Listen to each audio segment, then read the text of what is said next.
Our next contestant is Carol Devlin.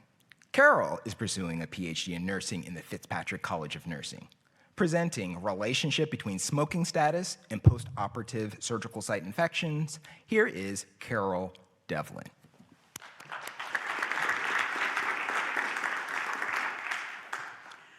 The beautiful lady on the slide started smoking at the young age of 16. You may have guessed, she is my mother.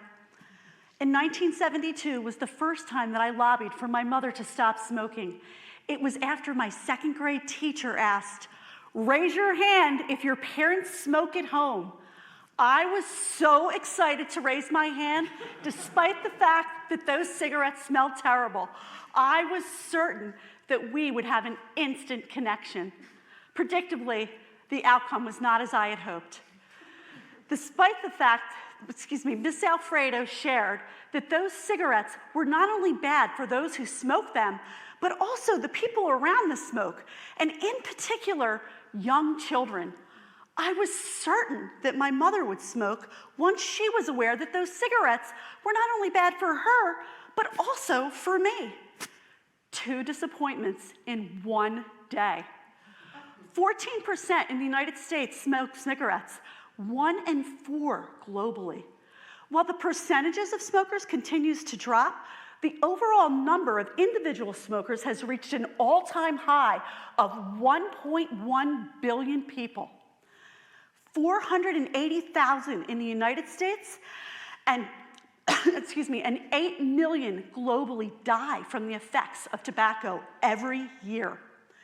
Circling back to my mom, later, she had multiple infections and trouble healing internally after she had major abdominal surgery, and her health was poor from the consequences of smoking.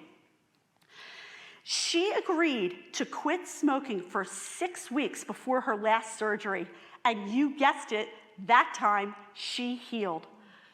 The World Health Organization estimates that 40 million people who smoke undergo major abdominal surgery every year.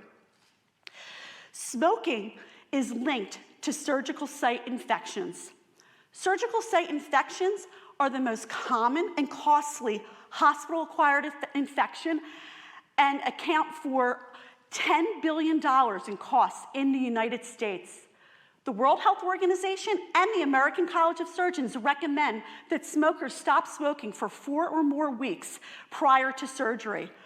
I hope to grow the research and evidence that links smoking to postoperative infections so that I can inform the policies around that, in hopes of helping the 40 million smokers a year who undergo major abdominal surgery, just like my mom.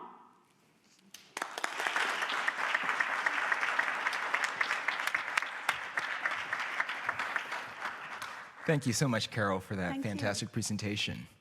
Now, Carol, I understand that your mom pictured here had a very special dream for you. Can you share that dream?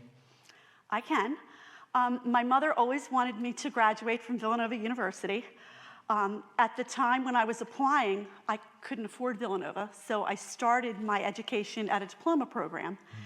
And actually, I graduated with my first degree in 2016 at the age of 50, just really weeks after my mother passed away.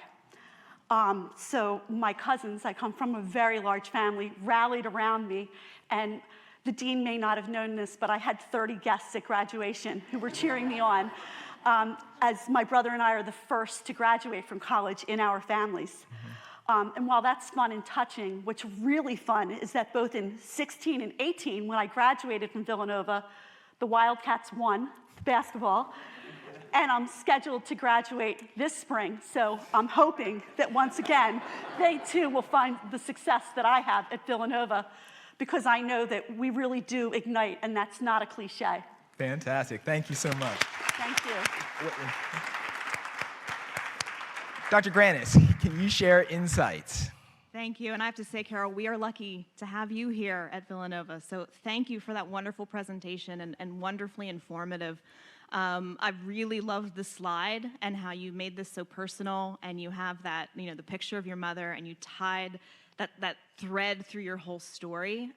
But while you presented that personal side, you were able to just so, craftfully weave in statistics and the research and the impacts of this. And I think all of us here in the audience have friends, family members that we're probably thinking in the back of our heads, that could be so-and-so, right? And so the impact of your work is really important, and I thank you for this great presentation.